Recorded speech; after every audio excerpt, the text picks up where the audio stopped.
Hello दोस्तों, आज 18 मार्च 2025 का उत्तराखंड प्रवक्ता भर्ती संबंधित प्रकरण में अपडेट हुआ है। तो ये अपडेट क्या हुआ है मैं आपको इसमें पूरा बताऊंगा। तो ये अपडेट इसमें मूलतः इसमें जो स्क्रीनिंग परीक्षा है वो हट चुकी है और उक्त प्रकरण में साफ कहा गया है कि क्रम में अवगत कराना है कि कार्यालय ज्ञापन दिनांक 18 मार्च 2025 द्वारा तत्काल प्रभाव से उत्तराखंड विशेष अधीनस्थ शिक्षा प्रवक्ता संवर्ग संशोधन सेवा नियमावली 2025 प्रति संलग्न प्रख्यापित की गई है, जिसके द्वारा मूल नियमावली के नियम 15(3) में निम्नवत तालिका अनुसार संशोधन करते हुए सीधी भर्ती हेतु पूर्व स्थापित स्क्रीनिंग परीक्षा की व्यवस्था को समाप्त करते हुए विषयवार परीक्षा आयोजित की व्यवस्था की गई है। तो ये साफ कहा गया है। जैसे देख पा रहे हैं कि इसमें पुराना नियम और जो स्तंभ 2 में जो नया नियम भी है, तो पहले इसमें स्क्रीनिंग परीक्षा का प्रकरण था, इस वाले में अब वो हट चुका है और नया जो स्तंभ वाले में आयोग सेवा लिखित परीक्षा आयोजित कर अभ्यर्थियों को उनकी प्रवीणता के क्रम में सेवा की लिखित परीक्षा में प्रत्येक अभ्यर्थी द्वारा प्राप्त अंकों से प्रकट हो विषयवार सूची तैयार करेगा। और यदि 2 या अधिक अभ्यर्थी बराबर अंक प्राप्त करते हैं तो उस क्रम में क्या होता है कि जो श्रेष्ठता क्रम में है, जो सेम नंबर लेके आए हैं, तो उन अभ्यर्थियों के नाम अल्फ़ाबेटिक नेम के अकॉर्डिंग, यानी कि जो ए से जेड तक जो ऊपर से जो क्रम में जिनका स्पेलिंग में पहला नंबर पहले जो स्पेलिंग होगी उनको इसमें लिया जाएगा अंग्रेजी वर्णमाला के बढ़ते क्रम के अनुसार।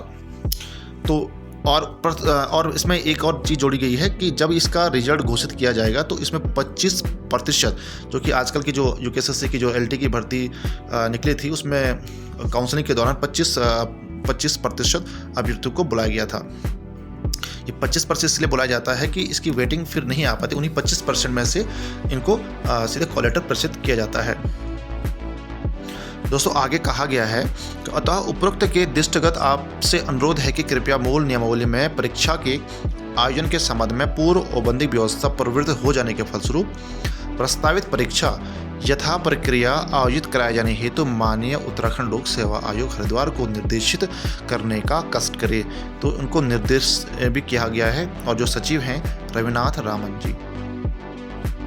और आगे उन्होंने जोड़ा है संख्या एवं दिनांक उक्त वक्त प्रतिलिपि निम्नलिखित को सूचनार्थ एवं आवश्यक कार्रवाई हेतु प्रेषित भी कर दी गई है, इनको प्रेषित भी की गई है। और उप सचिव यहाँ पे आप देख पा रहे हैं अनिल कुमार पांडे जी। तो दोस्तों इसका हिंदी का जो प्रतिलिपि है उनको दी गई है, जो मैंने ऊपर बताया आपको। अंग्रेजी प्रति निम्नलिखित को सूचनार्थ आवश्यक कार्रवाई हेतु प्रेषित की जा रही है, तो इनको अंग्रेजी प्रतिलिपि भेजी गई है। तो दोस्तों ये पूरा यहाँ पे संशोधित उन्होंने कर दी है।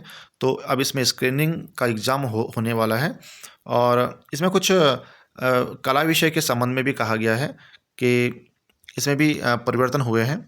तो इसमें जो पहला था वो प्रवक्ता कला वर्ग में भारत में विधि द्वारा स्थापित किसी विश्वविद्यालय से रेखांकन और चित्रकला, drawing and painting, drawing design, प्राविधिक कला या painting fine art, painting visual art में स्नातकोत्तर उपाधि थी।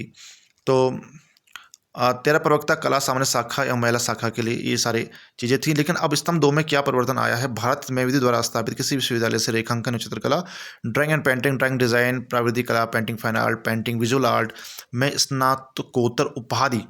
तो ये तो चाहिए थी इसके अकॉर्डिंग, ये तो ठीक है इसमें कॉमन। दूसरा जो इन्होंने फैक्टर जोड़ा है वो है राष्ट्रीय अध्यापक शिक्षा परिषद द्वारा मान्यता प्राप्त संस्थान से शिक्षा शास्त्र में स्नातक उपाधि बीएड होना कंपलसरी कर दिया गया है। तो ये अमूलचूल परिवर्तन आपको यहाँ पे देखने को मिल रहा है और ये आज्ञा से हुआ है सचिव रविनाथ रामन जी के द्वारा। तो दोस्तों अब इसमें बात क्या निकल के आ रही है कि भर्ती एक बार फॉर्म फिलअप हो गया है, दोबारा फॉर्म को खोला गया है और उसमें आवेदन भी हुए हैं। तो अब इसमें संशोधित क्वालिफिकेशन में दोबारा, यानी कि इसमें क्वालिफिकेशन में भी संशोधित हुआ है और जो मूल देखा गया है क्वालिफिकेशन का, इसमें अमेंडमेंट हो रखा है और इसमें जो स्क्रीनिंग थी उसको इसमें हटा दी गई है। तो ये आमूलचूल परिवर्तन है और ये हो सकता है कि जो पहले प्रवेश अगर हम बात करें कला में भी ऐसा हुआ था कि पहले विज्ञापन आया था, विज्ञापन के बाद नॉन बीएड वालों को लिया गया था और नॉन बीएड वालों को लेने के बाद विज्ञप्ति में परिवर्तन हुआ था, जिसके चलते भर्ती को रद्द करना पड़ा। तो इसमें कुछ ऐसा विवाद उठ सकते हैं। तो दोस्तों आज के लिए इतना ही, फिर मिलते हैं अगले वीडियो में।